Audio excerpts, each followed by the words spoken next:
Hello, church family, and welcome to today's Heart to Home devotional. Robert here, and I'm just honored to be here, and thank you for tuning in. And to those that do not attend Calvary Chapel, we're just honored to have you here. So today's devotional is titled God's Provisions During the Storms. And just kind of a little thing here. It might go a little bit longer, but try to hang in there. I would like to start out by sharing my own situation or my own storm. As some of you know, I was caretaking for my mom since the end of June this year.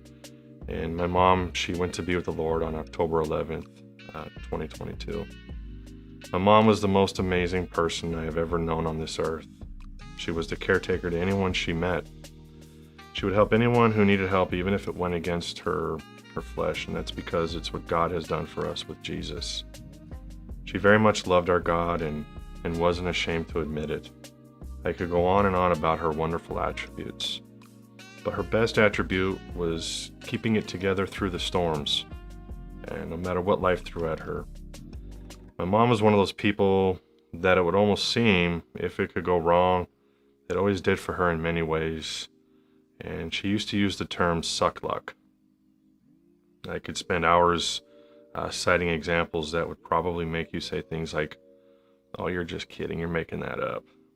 But the most recent was her health and the journey that took her on that led to her death. And so my mom had been sick with no diagnosis for probably about a year and a half. She suffered in silence. Started out as stomach pain and nausea. Then in February of this year, she was rushed to ER with shortness of breath.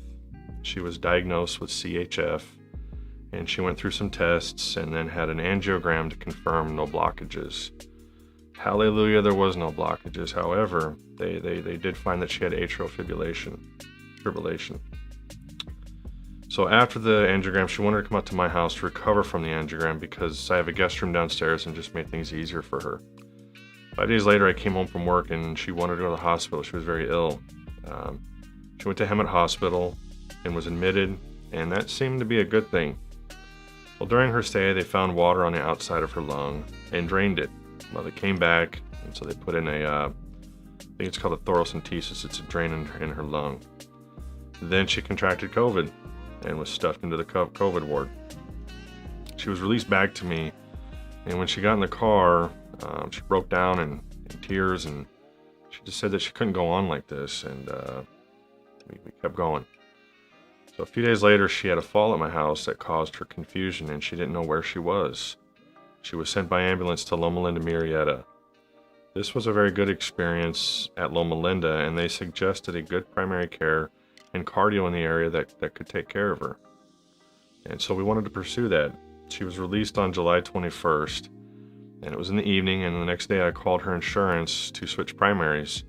They said, well, if you had just called by the 20th, we could have made this active August 1st, but since it's after, we now have to wait till September 1st. Tried to fight it, but lost. So we lost doctor care for about 6 weeks, and any in-home care and meals that came from doctors at Hemet. We had to close that case and wait for September 1st. So that meant I had to learn how to properly drain her lungs every 3 to 4 days with these drain kits. And then we started to run out of drain kits, and her primary that she had, he went and signed the paperwork to get more drain kits ordered. The distributor then told my mom, well, if you just pay cash, we can send them out. It's $900 for 10 of them. And so I just told my mom, just pay the $900. We don't have to deal with the charades of this dismal failure. And after she paid, they said, well, her primary still needed to sign off. So he wouldn't respond. So I went to the internet and the resources that are available to many people. I was able to find his home address, and I was able to find his personal cell phone and got in touch with him. He was very shocked, to say the least, but it still took a couple days, but he got the point, and he finally signed off on him. But also my sister, which was a godsend, was able to find somebody that had a similar situation and was able to mail them across states for us at no charge. They even paid the postage, so definitely a blessing there. So during that 6 weeks, she ended up back in the hospital and was told she had a mass on her pancreas and would need to test the fluid. They did, but they lost the fluid and then said it wasn't a mass, it was just fluid buildup. They said we will send her to a convalescent home for rehab, and the place is beautiful. It's great. Well, they sent her to a different place. They had no AC. They forgot the oxygen tank on the medic to transport. And then for no apparent reason, the nurse started yelling at my mom. So she called us, and my sister and her boyfriend Quinn went out and got her and brought her back to my house. Now fast forward to September 6th through October 8th. We had doctor visits. All seemed good.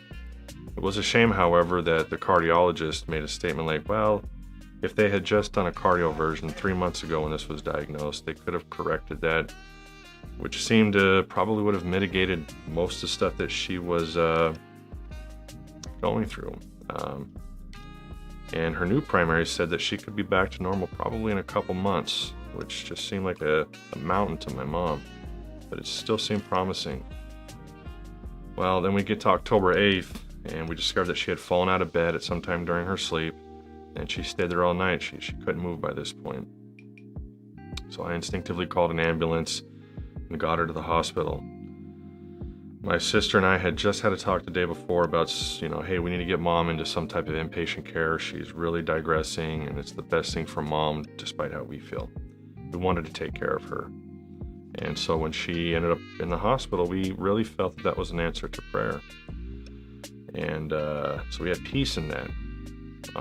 Me and my sister, we had spoken to my mom on the next day, Sunday the 9th, and we both noticed that she just really sounded out of it. I even asked if she was drugged, so just for painkillers and such.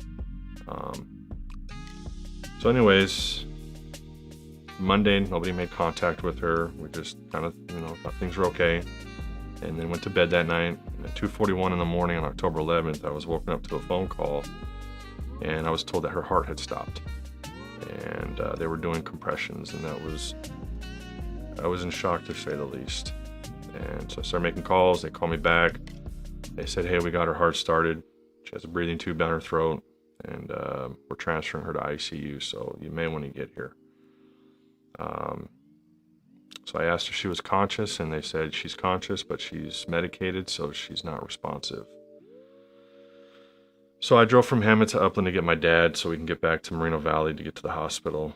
Now, before we left my dad's house, the hospital called again, and they said her heart had stopped again, and they were continuing compressions, but they wanted to ask us what we wanted them to do because it just didn't look good.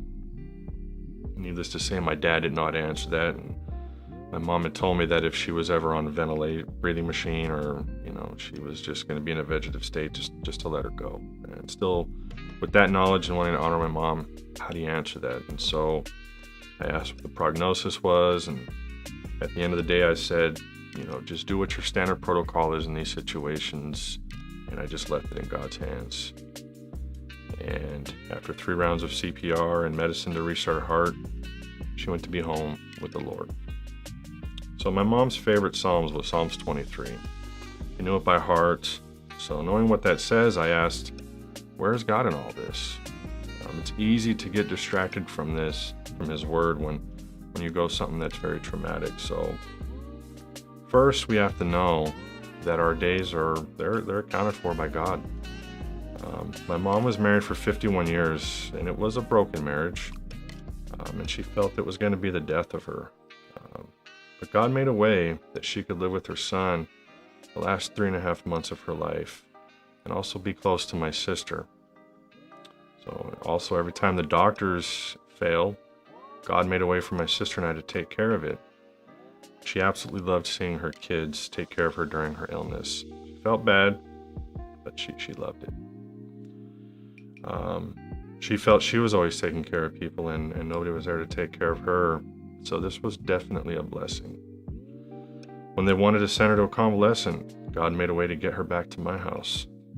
And finally, when her last day was approaching, God made a way to get her to a hospital so my sister, who was staying at my house to help, would not have had to find her dead when bringing her morning protein shake. The trauma would have been absolutely horrible. So when you look at it from what the Word teaches us, and there's more to this situation, I'm literally just paraphrasing, you can literally see God's provisions for everyone through the darkest journey of our family's life. And as we are told in Psalms 23, we did have green pastures to lie in. We were beside the still waters.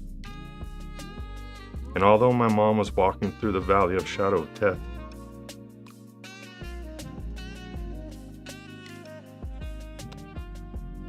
God was with her. And through her trust in Jesus, she will now dwell in the house of the Lord forever. So thank you for this long devotional, and all the glory to God for His provisions and His blessings. So please check the link in our description for a song